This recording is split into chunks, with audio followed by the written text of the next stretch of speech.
And it is the Saturday Coffee Klatch with Heather Lofthouse and yours truly, Robert Reich.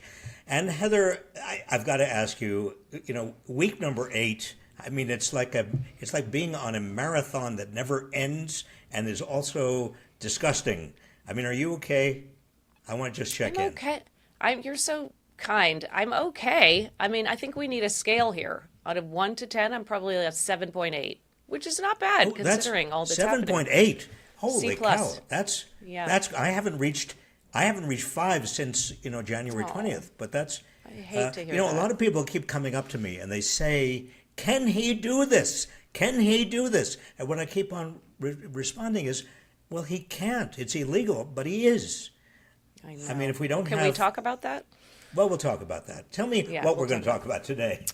Let's talk about Elon and China, right? Let's talk about Trump and education, Doge and the economy, and then we have a special guest, FTC Commissioner Rebecca Slaughter. Oh, I can't wait to talk to Rebecca Slaughter, Commissioner Rebecca Slaughter. But on your first point, Heather, the China and Musk, a fascinating, important issue. Because he was supposed to meet, in fact, he did meet with the Secretary of Defense, that is Musk and Hegseth, yesterday. But the New York Times reported on Thursday that the meeting was going to be a high level, one of the most sensitive, classified information briefings you can have about the Pentagon's preparations for war with China, if we ever did go to war with China. And this is, I mean, you can't get more secretive, you can't get more sensitive than this. And Musk was going to, even though Musk has, I mean, he's not even part of the government, and he has all kinds of conflicts of interest. People were very worried about it. And then apparently, because this story appeared both in the Wall Street Journal and the New York Times, Trump got a little bit nervous about it and called it off. I mean, or he said, go ahead with the meeting, but don't talk about China. But That's, why is that? He doesn't get nervous over anything. What's his reasoning? I think, and we'll come back to this. This is a point that's actually interesting to me. He gets nervous not so much about the New York Times, but about the Wall Street Journal. And it may have to do with Rupert Murdoch. Because Murdoch obviously sits there behind the Wall Street Journal, the New York Post, and Fox News. So Trump is a little bit nervous about Murdoch's response and Right. reactions. And So I this was think, I was going to say it's a win for the press, and also there was an anonymous tip. I feel like anonymous tips are going to be helpful in the next 4 years. well, that's all we can hope for is anonymous tips. And this came from the inside. This is very deep in the Pentagon and very high up in the Pentagon. You can imagine if there was going to be this meeting. A lot of people in the Pentagon obviously are very concerned, and the CIA, about this because Musk. Remember, it's not clear who Musk works for. Musk has his largest Tesla factory in the world in Shanghai, in China. He got special permission to build it. The Chinese put $2.8 billion into this factory, and Musk has been. It's also. That's where his market now is. He's not selling a lot of Teslas in the United States. The only place he's selling electronic vehicles, his Teslas, is in China. That's the only place they're increasing in sales. So he needs China. And he'd been, last year, do you remember, he said that Taiwan really ought to be part of China? Yep. Hello? Hello. I mean, he's somehow managing this divide, and it's not clear, frankly, who he works for. And so somebody in the Pentagon, very high up, leaked this to the New York Times and the Wall Street Journal because they were so gravely concerned. The Washington Post, no, sorry, the New York Times and the Wall Street No. Journal did respond to this leak by putting it on the front page, and it had the desired effect, apparently. We don't And know. any time, I know exactly, we don't know, but any time that we have an example of Trump not actually Musk, I keep confusing the two. Musk not having carte blanche access to everything, I feel like it's a win. I get so excited when I see the meeting wasn't happening. It's interesting. That's why I'm a 7.8. How far we've fallen in terms of, I mean, even national security. I was never a hawk on national security, Heather. I don't think you were, but compared to what is happening right now, and compared to the Republicans in Congress who seem to be willing to do absolutely anything. I mean, there are a couple of exceptions, but these Republicans don't care. They seem not to care about national security, about China, about Xi Jinping, and also Vladimir Putin, and Musk has very close ties with both. And who is Musk? He doesn't even have a security clearance. I mean, He doesn't have any clearance. Weren't you number 12? I can't remember what number you were in terms of, if the president died and the VP died and everyone, you were number 12. I mean, Musk isn't even on the list. I'm not allowed to tell you. I'm not allowed to tell you. I think I read that on Wikipedia. Well, okay. I'm not tell them. But you're right. Musk doesn't have security. I mean, he has some sort of clearance, but it's not clear how he got it. Congress has never looked over Musk's vetting. I mean, he's never been vetted. His finances have never been looked over. Nobody knows really very much about him. There's been one biography written about him, but that's not official. So in terms of what we do, when I was Secretary of Labor, to get to be Secretary of Labor, they had to go through everything, every job I have ever had, everybody I've ever known. They've interviewed. It was a big deal. Musk has gone through nothing. But he's an open book on X. I mean, that's what he would say. Right. That's right. That's what he... And he's that's done it the himself. Other thing. He's done the security clearance himself. He's the richest person in the world, and he has 220 million followers on X. The power that this man has is really unrivaled, except for that of Donald Trump. And if he gave each one of those followers $1, it would still be less than what he gave Donald Trump to win in November. And he has just put in another $100 million into the Trump coffers just to sell what Trump is doing. And we're going to get into this because it was on your list. He also has been he's been threatening judges who disagree with what Trump and Musk are doing.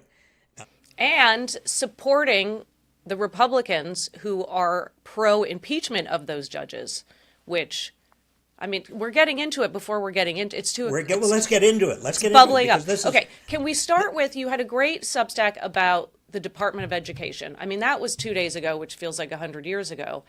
Executive order to abolish the Department of Education. What is happening? Good question. What is happening? We don't know exactly. Again, same problem of lack of transparency. But Trump did sign an executive order Thursday afternoon, basically telling the Secretary of Education, the Worldwide Wrestling Secretary of Education, no, we've got to get rid of the Department of Education. And please make preparations. Fire half the people in the education department. Let me remind you and all our listeners and viewers again that Congress set up the Department of Education. It's a $100 billion operation. It's not small. It's not insignificant. Jimmy Carter was the president when it was established. A lot of people care about education and the Department of Education. So how can Trump just do this? And how can Musk just do this? Well, they do it by executive orders that fire people. That's basically what they're doing. They are pretending that they are still keeping the Department of Education open for Congress's purposes, for legal purposes, but they're firing everybody who works in the Department of Education, which means the Department of Education really is not going to continue. And to your point, this is unpopular. 58% of voters said, no thanks, we don't want it abolished. And in that executive order, there was more than just the Department of Education. There were museums, and this is part of a larger push, which you've talked about, which we've talked about, where we're looking at the defunding of universities. We're looking at the defunding of the NIH and CDC. And you had a good Substack on this week that talked about the American mind. And so the reasoning behind this is not just willy-nilly rampaging. It's more specific than that. Will you share that? Heather, every tyrant in history, going back to Julius Caesar, has tried to get rid of learning, get rid of books. The Nazis burned the books. Slaveholders didn't allow slaves to become educated. If you were a slave and you tried to understand writing and learning, you were going to be punished severely. Why do tyrants want people to be ignorant? Because they know that an educated population is the enemy of tyranny. It's very hard for tyrants to rule over people who are educated. And this is why, since the beginning of the United States, education has been so important. Free, universal, public education. Horace Mann, all of the great educators in history come out of this notion that democracy needs education. And so you have Donald Trump mounting a direct assault on not only the Department of Education, but calling for libraries to be cut, the amount of money for libraries, the amount of money for museums, cutting, as you said, all of the funding sources for our universities, threatening Columbia University with $440 million withdrawal of money. Other universities that are on his list of sort of bad universities for some strange reason. And this is all part of a Republican Trump plot. It also, when I say Republican, I mean this is part of their assault on primary and secondary education. You can't teach about America's history of slavery. You can't mention, that we actually did engage in a kind of, look at what we did to the Native American population of the United States. You can't even talk about this. So the Republicans and Trump especially have taken on education the way tyrants in history have taken on education. Right. And I like the term civic virtue, which, we've talked about for years. And the founding fathers talked about the fact that people who are educated, that's how you run a democratic republic. You have to have people who understand civics, who understand a broad range of things to know what their representatives are going to be fighting for. And this is counter to that. So it's not just people fight for education's sake, which is also fine by me, but it's so as a dismantling of democracy tactic. The dismantling of democracy tactic, that's exactly right. And, education and deliberation. Part of democracy Yep. is deliberating. It's not just getting information. It's being thinking critically about that information, and deliberating with others. Is that a problem? Is it truthful? What can we understand about it? How does this fit into a larger pattern? That's all education, Right. and that's what tyrants really fear. Right. And protecting dissenting voices.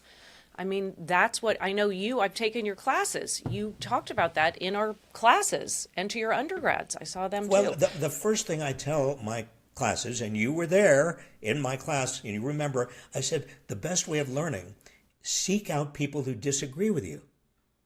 If they disagree with you, find out why they disagree with you. Talk to them. Test what your opinions are against what theirs are. That's what learning is all about. Learning is about provocation. Learning is about dissenting voices. Learning is about all sorts of a diversity of voices. But this is what Trump, and this is what the Trump Republicans, and this is what tyrants in history have tried to subdue. Right. And the supposition there is that it's civil, right? To a certain degree. It can be heated conversations, but it can't just be shut down constantly. And it can't be so, now it's so angry. It's so It's so dark. angry. It's dark and angry. And, it's the left so-called, has not been completely free of guilt here, because over the past 10 years, there have been incidents where left-wing students and professors have not wanted to allow voices of so-called right-winger students and professors to be heard. I'm increasingly uncomfortable with these terms left and right, because right now they mean nothing. We're in a war between democracy and fascism. It's not left and right. But I wanted to point that out. I mean, in the university, in our schools, and every place else, dissent, reasonable, as you pointed out just now, civil dissent is absolutely the core. Yeah. So back to the legalities of things, because I find it handy that you went to law school. So when we have coffee, I can lean into that. It wasn't handy at all. Well, it's handy for me in these coffees. So these chats, can he abolish, can we use that word, the Department of Education? The president, you talked about Jimmy Carter 45 years ago. Congress approved this. I mean, can we get into some court decisions and what's going to happen? I mean, yes. Can he abolish it, Bob? This is the critical point, because every other constraint on Trump is disappearing. I mean, Republicans in Congress certainly are not doing anything. Sadly, Democrats have decided pretty much to do nothing. Look at Chuck Schumer. And although the Democrats in the House have been pretty vocal, but you don't have the kind of counter-offensive to Trump that even we had in the first Trump administration, even though this Trump administration is much worse. So where is the opposition coming from? The constraint is coming from the federal courts, from the judges, from the district court judges, because they're the first line of defense. And they have, by my total, I don't know, Heather, you might have a different number. I have about 120 cases now in the federal courts. And they are starting to the federal judges are starting to come out, and they're saying, no, you don't have Donald Trump, Elon Musk. You do not have the authority to do what you're doing. You are breaking the law. And even this past week, it's been remarkable, the number of judicial decisions that have, whether it's a preliminary injunction or it's an actual decision on the merits, these judges are saying, no, you can't do this. But it's never going to be the case that he goes on Truth Social, raises his hand and say, my bad, you're right, I'm taking it back. I'm going to issue a little piece of paper. It's going to say where I screwed up. That's not going to happen. So I feel like we're in this in-between phase, right, where we're all kind of white-knuckling and holding on. And so we think, is this a constitutional crisis? Not this very second? I mean, what defines a constitutional crisis? Where are we in the spectrum of listening to the courts or not listening to the courts? Well, that's a very good question. There is no official definition of a constitutional crisis.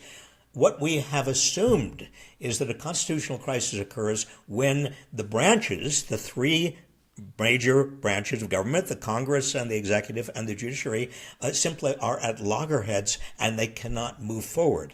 Now, we do have Congress and the president at loggerheads in the sense that the president is doing things that Congress would never have approved of, but Republicans in Congress are officially in charge of both chambers right now and are not willing to buck Trump. So that leaves the courts. Now, if Trump were to say, I will not go along with you, a judge that says, for example, as Judge, I think Boasberg said this week, District Court Judge Boasberg, you cannot send all these Venezuelans to prison in El Salvador. Who knows what reasoning? Who knows that they've done anything wrong? And using the Alien Enemies Act in particular, right? That's right. Of the 18th century. I mean, an act that requires that the United States be at war to justify itself. And so Boasberg has said, no, you can't do it. In fact, those planes should turn around and come back to the United States that have all those Venezuelans on them. Well, of course, the Trump administration said no. Those planes have already landed and we can't do anything about it. So that's still in a state of flux. And to be clear, you put this in your Substack, but so Trump came out on Truth Social and said, this guy needs to be impeached. And then he also said he's a radical left lunatic. But keep in mind, he's the one that released Hillary Clinton's emails and also said Trump does not have to give up his tax returns. Yes, this is not a radical left Right. judge. This is, if anything, this is a Republican right-wing judge, but it doesn't matter.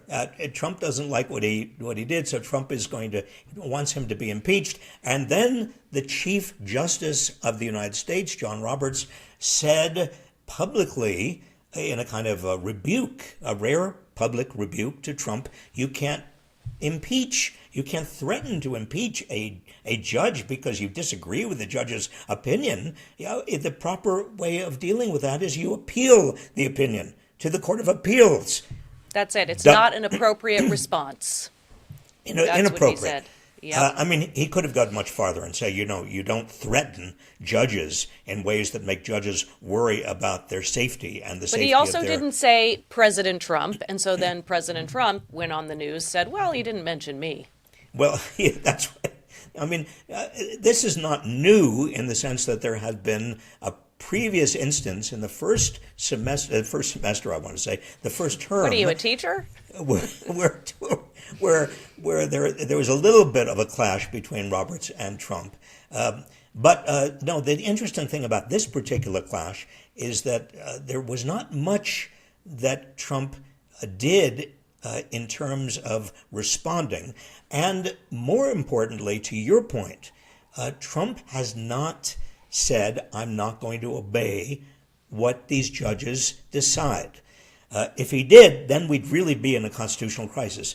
But it was interesting, Heather. I don't know if you heard or saw the Trump interview with Laura Ingraham this week on Fox. That interview did not get much play, but it was very important because on that interview, and Laura Ingraham's Fox News is a MAGA magnet. It's basically only watched and listened to by true magnets. What Trump did is he said, I'm going to obey the law as the courts interpret the law.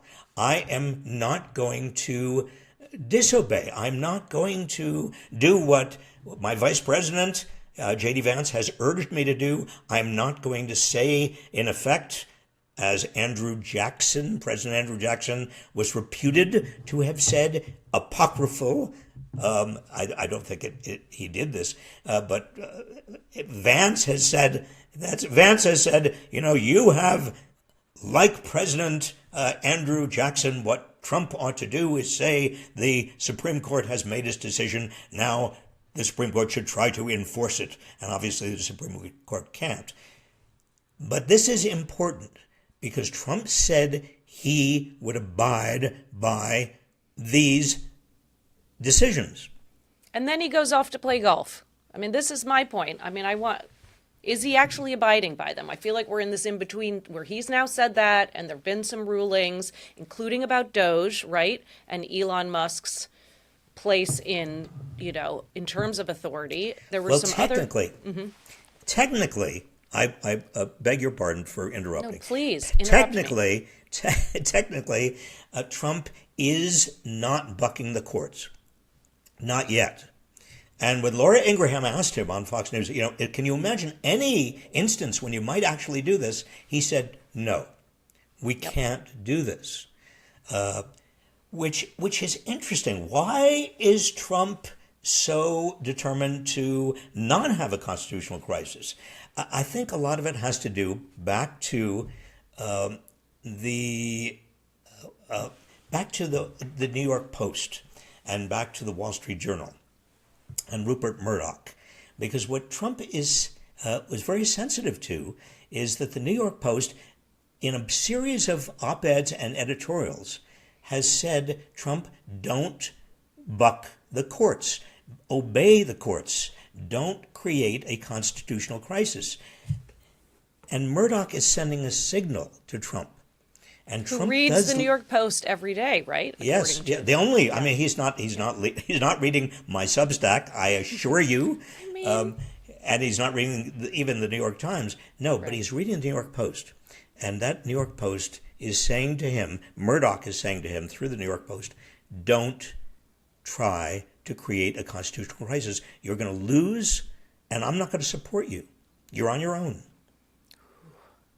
This is wild how politics works. I mean, couldn't he just text him and say the same thing? It's so Much better if it multi-layered. comes through the New York Post. Honestly, it's so interesting. I love that you pointed that out in a Substack this week too. I wish you'd write a Substack. It's been a while. Do you need to go and write a Substack? Am I keeping you from writing a Substack? Yes, I have Probably. one right here that I've got to do. But and that a little bit of good news was the 25,000 fired federal workers. There was a court opinion about them too, right? Reinstating them. Yes, they were something. all probationary workers. Now they didn't have full-time official civil service status, but the court did. In fact, there were two court opinions, Heather.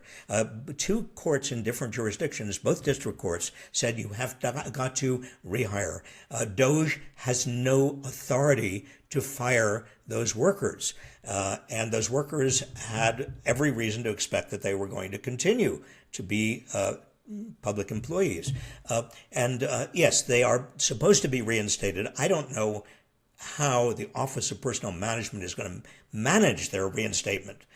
Because a lot of people, when they are told that they are fired, they go and get another job. Or try to. I mean, it's been Or they quick. try to, yeah. But also just the HR. Can you imagine the HR of trying to rehire? Oh, I'm exhausted for the federal workers who still have their jobs of rehiring the federal probationary workers who are now coming back. I mean, the whole thing is chaos. I mean, know. it's just chaos between Musk and Trump. I can't imagine how anybody gets anything done in that administration. But they do know. seem to be churning out executive orders, at least executive orders. That's, you print it, he signs it, you got the cameras in the office. So the other thing is that Musk He's not has using been, an auto pen. He is not using an auto pen. No, can't use the auto pen because that's null and void. But also Musk has been so loud on Twitter, X per usual, but also, and we mentioned this a little bit earlier, calling for these impeachments of judges.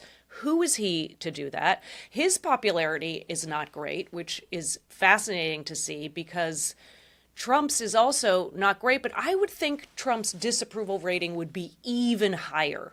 Well, it's now before you do I mean, it is remarkable. I mean, this is still the honeymoon period, and there are more Americans who disapprove of him and his performance as president than approve of his performance as president. Just 8 weeks. A little over 8 weeks. I mean, And that's it's low compared to other presidents, and it's low compared to his first presidency. Absolutely. Yeah. Musk is not helping. And I think that's what you're getting at. Musk's approval rating is even lower than Trump's.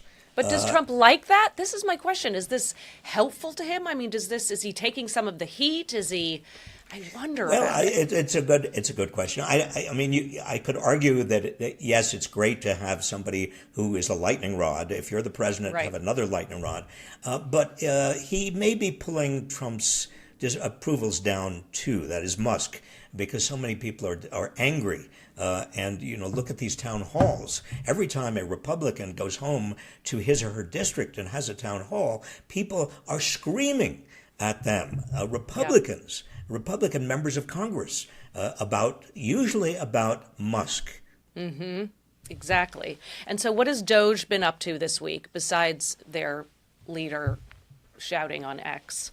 Anything you want to I think the on? most damaging from the standpoint that we're talking about, that is public opinion, is going after Social Security. The third rail. Talk about a lightning rod. Talk about craziness. I mean, one reason that Musk's popularity is pulling down Trump's and is going down himself is because you don't fool around with people getting access to Social Security. You fire so many Social Security administration workers that they can't even man the phones or be there for people who call in. And I am of the age, Heather, where occasionally I do collect Social Security and I do occasionally need a little bit of information. And up until recently, when I called Social Security, I got a response very, very quickly. Now, not so sure. And when you have seniors, don't get the seniors of America upset with you. Not only is the boomer generation huge, but they are politically very active, even if they're not Republican, even if they're not Democrat, even if they're independent, even if they're usually not activist. You take away their Social Security or jeopardize their Social Security, they are going to be infuriated. But you mentioned the phones. I mean, the whole thing is Doge is trying to take away phone capacity. I mean, they want it to be all online and in person. Everyone's having to re-verify their identity. They claim this is going to cut huge amounts of waste and fraud. Blah, blah, blah, their favorite phrase of this year. But it's a tiny... When in fact, it's 0.0065% of the total budget. This little bit that they claim to do a sweeping policy change. It's 0.0065 of Social Security budget. I mean, and they are claiming it's saving money while it means that people cannot get their Social Security, or older people who can't, they can't walk very easily. They can't appear in person at the Social Security office, and they're closing. Getting there and waiting in line. It's a mess. The targets that they are choosing are so utterly stupid.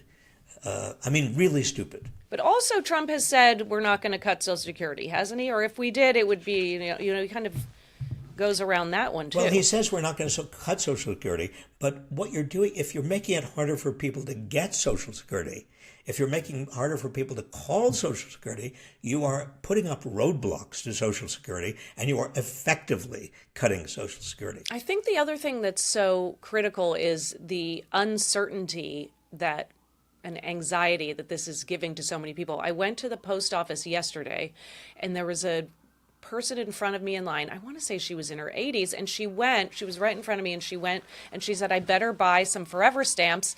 I'm not sure if they're still going to be valid, but the tariffs are about to drop, and I don't know what's going to happen with the economy. I mean, she literally said this. The postal worker, who I've known forever because it's my local, was kind of like, okay, cool, I got to ring you up. But she was so scared. She basically was announcing this. Like, I am so worried about what's happening. I'm buying extra forever stamps because I'm hoping that rate stays the same and they still work in the coming months. Now extrapolate that uncertainty, that worry, that person in line in front of you had to the entire population of the United States in terms of what's happening with tariffs, what's happening with inflation, what's happening with the economy, what's happening with Social Security. I'm confused. I'm worried. I don't know. Heather, this uncertainty itself is an economic problem.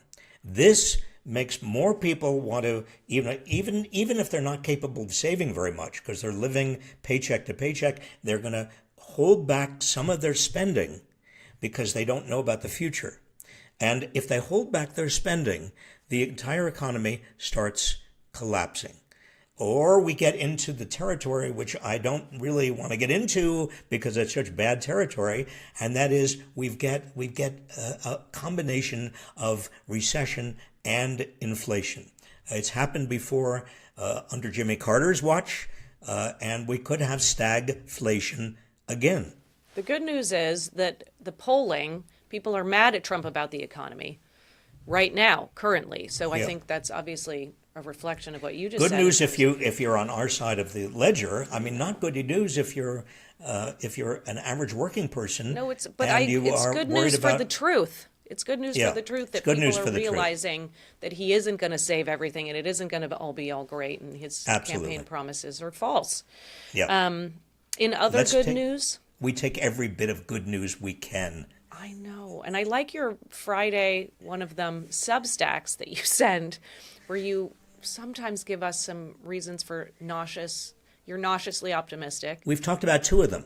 One of them is the courts, and that Trump is not fighting back, at least, not not now.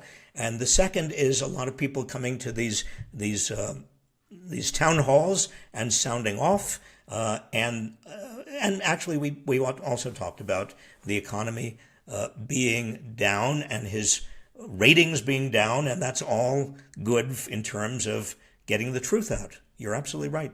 And I do want to pull some of these clips of the town halls and the booing and all the goodness that is happening, the good trouble, across the country. So we'll do that in a minute. But first, let's have a conversation with FTC Commissioner Rebecca Slaughter, who we have here with us, who was fired this week. Welcome, Rebecca. Here we are with Commissioner Rebecca Slaughter. Thank you for joining us. So our first question is, why were you illegally fired this week? Thanks, Heather.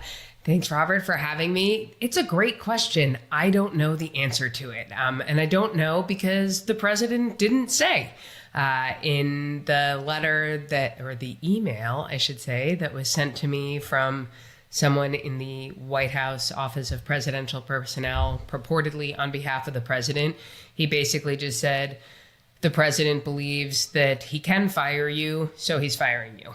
Commissioner Slaughter, first of all, thank you for being with us. I'm going to call you Commissioner Slaughter because I don't think you were legally fired. You are still FTC Commissioner Slaughter. Isn't that appropriate to call you Commissioner? Yes, I would tell you should feel free to call me Becca, but if you're going to use a title, it should be Commissioner because I agree that the firing was not, or the purported firing was not legal, because there is a very, very clear statutory law that has been around for over 100 years that says FTC commissioners can only be removed for neglect, inefficiency, and malfeasance. So in other words, for cause.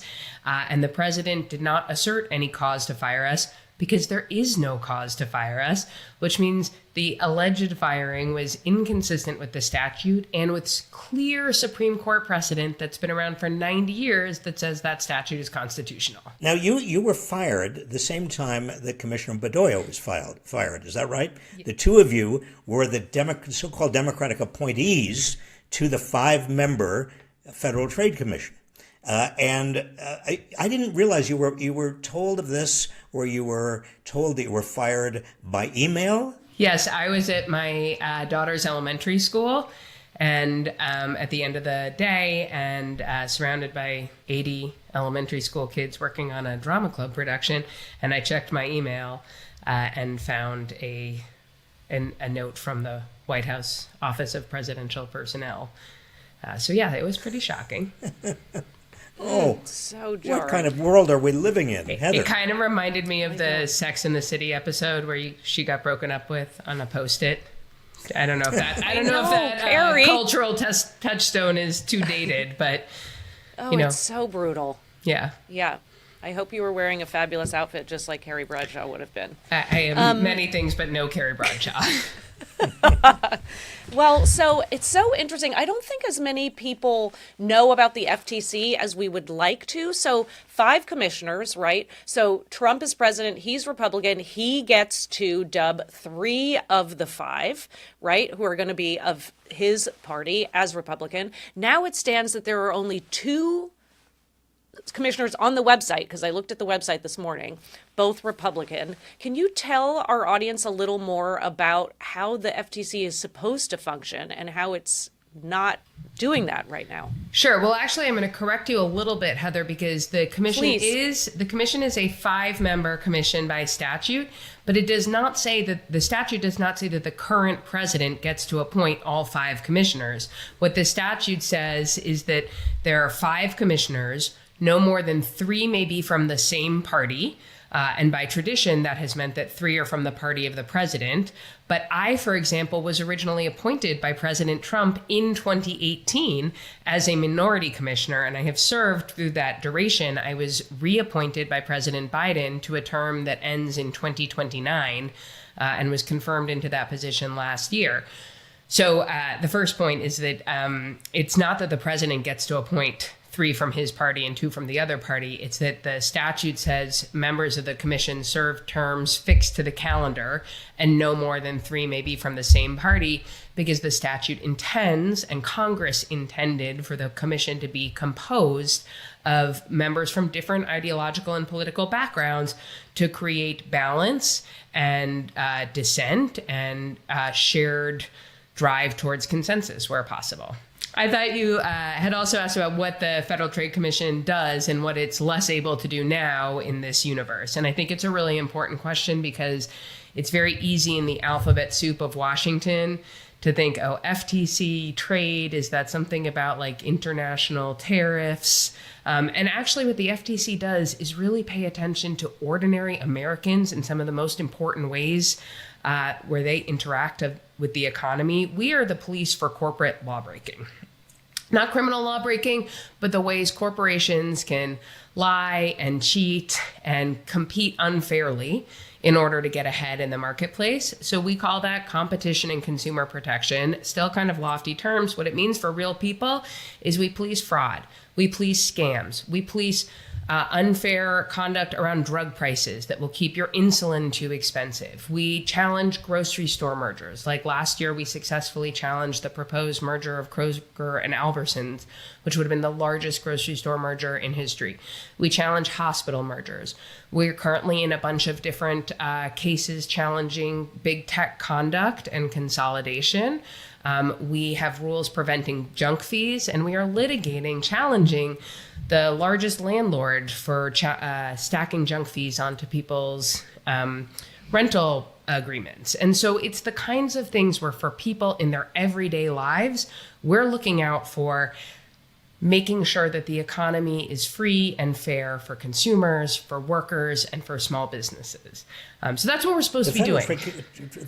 Federal Trade Commission, that's what you're supposed to be doing. Federal Trade Commission, by the way, is the oldest independent regulatory agency in the federal government, founded in 1914. I know, because I used to work there. But Commissioner, what do you think is the reason that Trump fired you and your fellow Democratic, quote unquote, commissioner? Is it about a test case? I mean, is this going to go to the Supreme Court? Do they want to test the question of whether independent regulatory agencies can even exist? Yeah, well, they've said pretty clearly that they don't think independent regulatory agencies can exist. The acting Solicitor General about a month ago said the administration would no longer defend the constitutionality of independent agencies, notwithstanding the 90-year-old clear Supreme Court precedent that has not been overturned despite opportunities for the court to do so. So yes, I think they want a test case. But the other question that you asked is why? Why do they care? You pointed out, I'm a minority commissioner. I'm not going to control their agenda. I'm not going to interfere with their ability to do it. And I think that's the really important question. Why do we care about having independent agencies with multi-member bipartisan voices? And I think the really important point here is that it is about accountability and transparency. I can't control the agenda, but I can call out where I think something is not being done fairly in accordance with the law. If I think there is corruption, it is not lost on me at all that of the group of CEOs who were surrounding the president in his inauguration, the FTC is in active litigation against most of their companies. And so it's really important that the law be enforced without fear or favor. And when we say that, what we mean is it should be enforced without the fear of getting fired for refusal to do a favor for the president's political donors and buddies. And if the president can remove me, he could also remove the chair of the agency for refusing to dismiss a case against one of those donors or refusing to challenge a merger that one of those donors is proposing. And so I think that we should be very, very suspicious about what this removal of, or attempted removal of, transparency and accountability means for the administration of the law without fear or favor. I just want to do a follow-up question on that, because we're talking about the motives for the White House, for the president, in essentially firing you illegally. One is the possibility he wants to do a test case, getting up to the Supreme Court, on whether the Supreme Court will reverse its old precedent, Humphrey's executor, about an independent regulatory agency, which happens to be the Federal Trade Commission.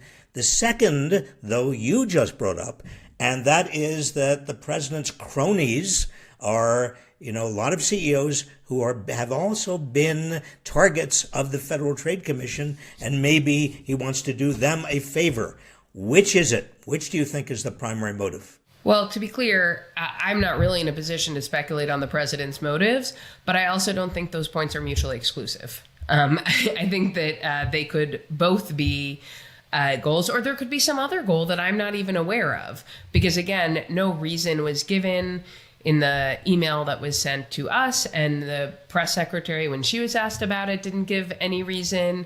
And I think what's important to note is that the tradition of bipartisan accountability and bipartisan commissioners goes back to the founding of the FTC, but also was one in which our current majority commissioners actively participated. When they were in the minority, they engaged in dissent and debate, and also, importantly, drove towards consensus on issues. I actually think that's one of the best parts about the bipartisan feature of the FTC. You get to pressure test different ideas. You get to understand a different perspective.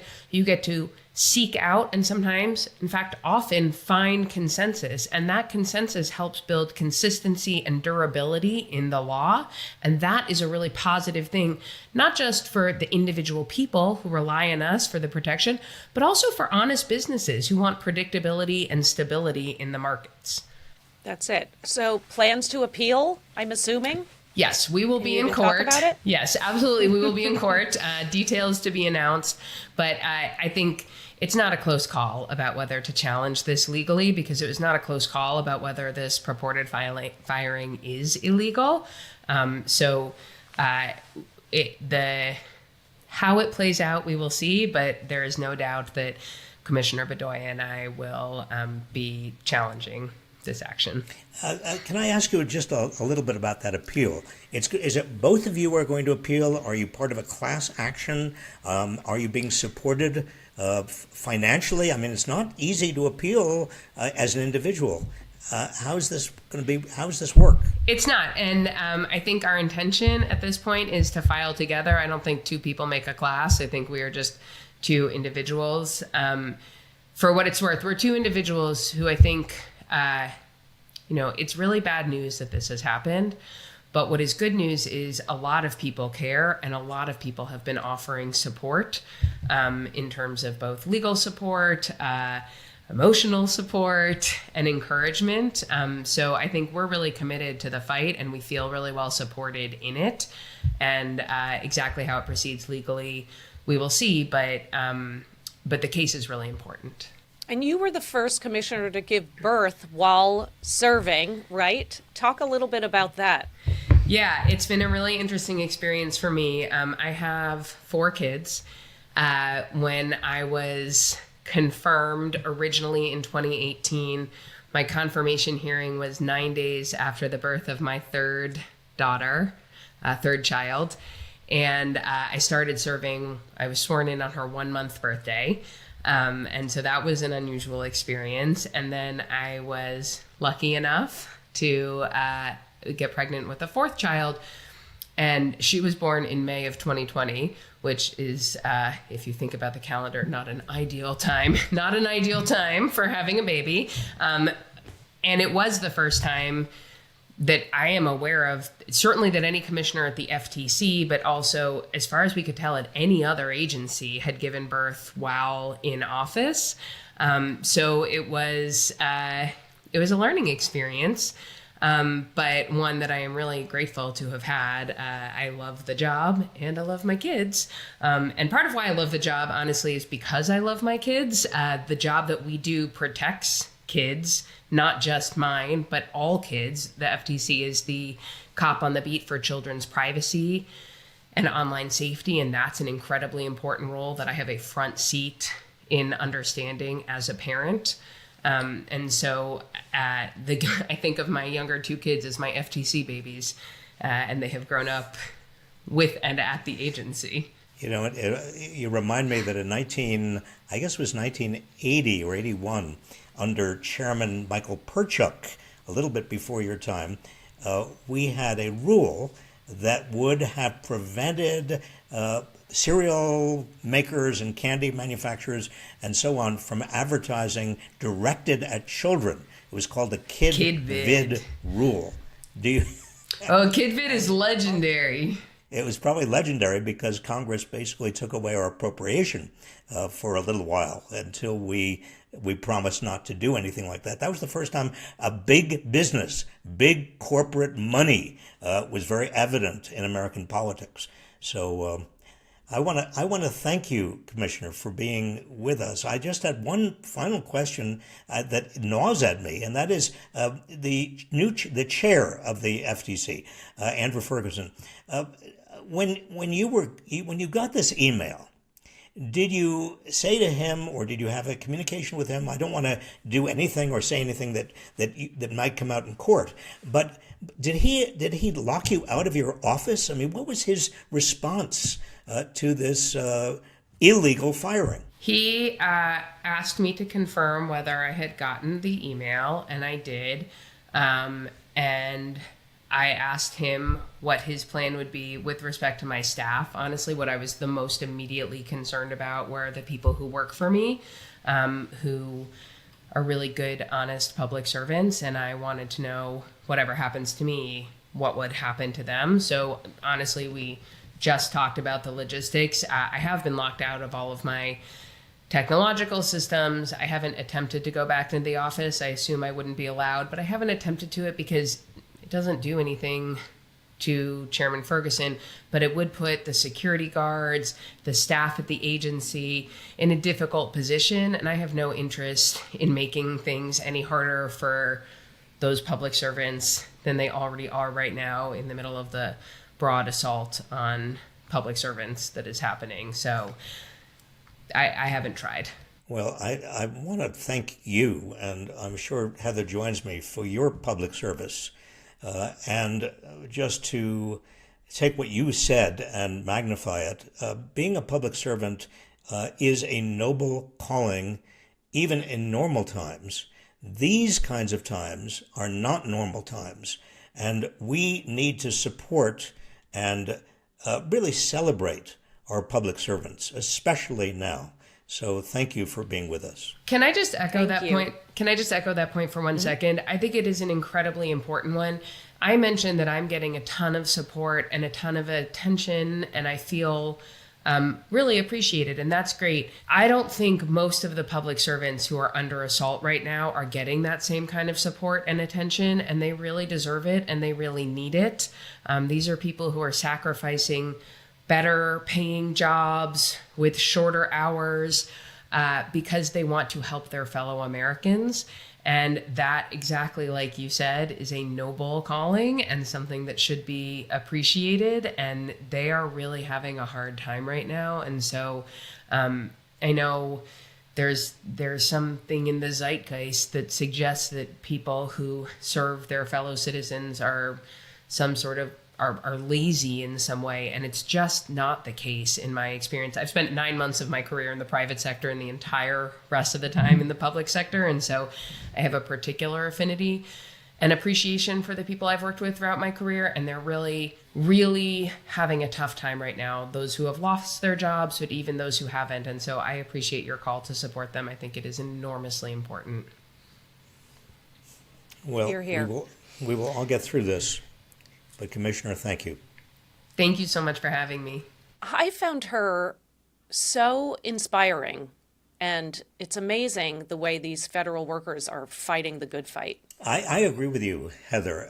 And remember, she was fired out of absolutely nowhere. I mean, she expected to stay there, of course, and she and her fellow Democratic appointee were just, their jobs were eliminated. Trump just said, I'm sorry, I disagree with you, bye. Right. After he put her in during Trump 1, as you call it. Yes. And, what's also interesting is that Andrew Ferguson, who is the chair of the Federal Trade Commission, he then proceeded to lock her out of her office. Common tale that's happening now. So let's look at what's happening around the country at these different town halls. So Republicans are throwing town halls or hosting things, and people are coming in and not happy. And the topics are often Social Security, right? And things related to Doge and Musk. What have you been seeing? Same thing.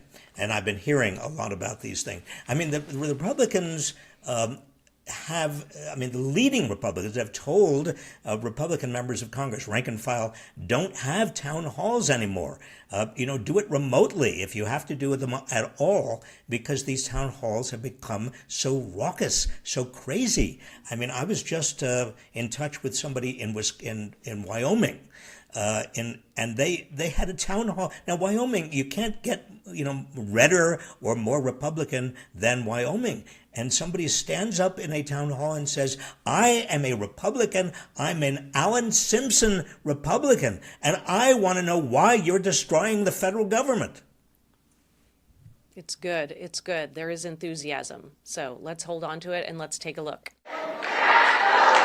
Okay, let's talk about this. So your proposal to solve this is to tax the rich. For example, folks at the National Weather Service are You have a perception that America is spiraling to some kind of constitutional crisis. Yeah. And when will you stand up to them and say that is enough?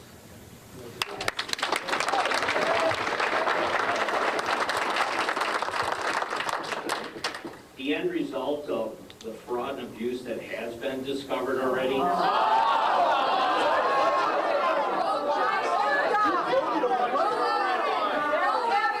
No proof. He's gotten rid of birthright citizenship.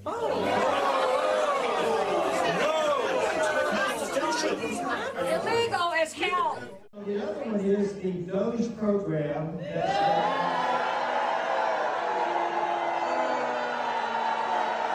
I am very glad that someone is looking at all of the waste.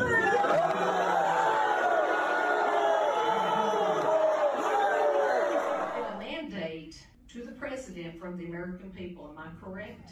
No. There's not a mandate by the American people who overwhelmingly 30%. the Congressional Budget Office. You know what it's going to be by 2035? It's going to be 59 trillion. Did I tell you? Doge is not dismantling Social Security. It's so bizarre to me how obsessed you are with federal government. But here's the thing.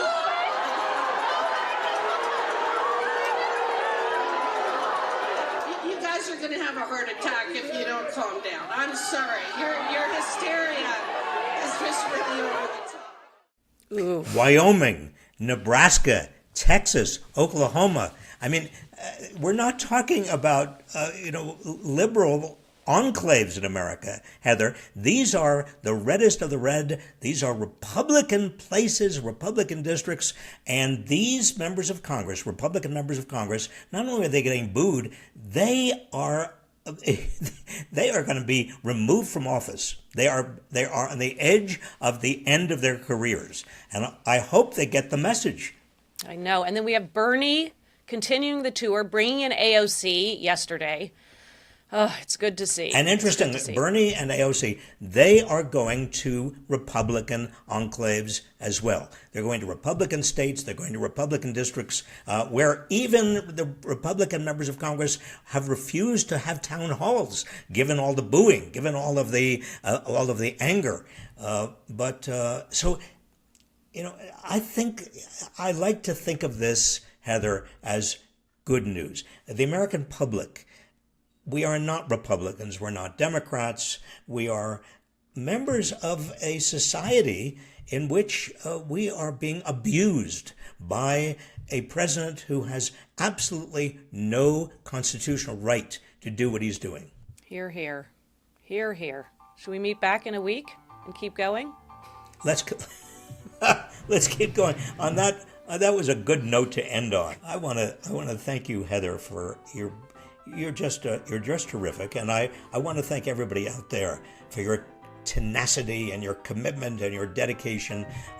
We will get through this. See you next week.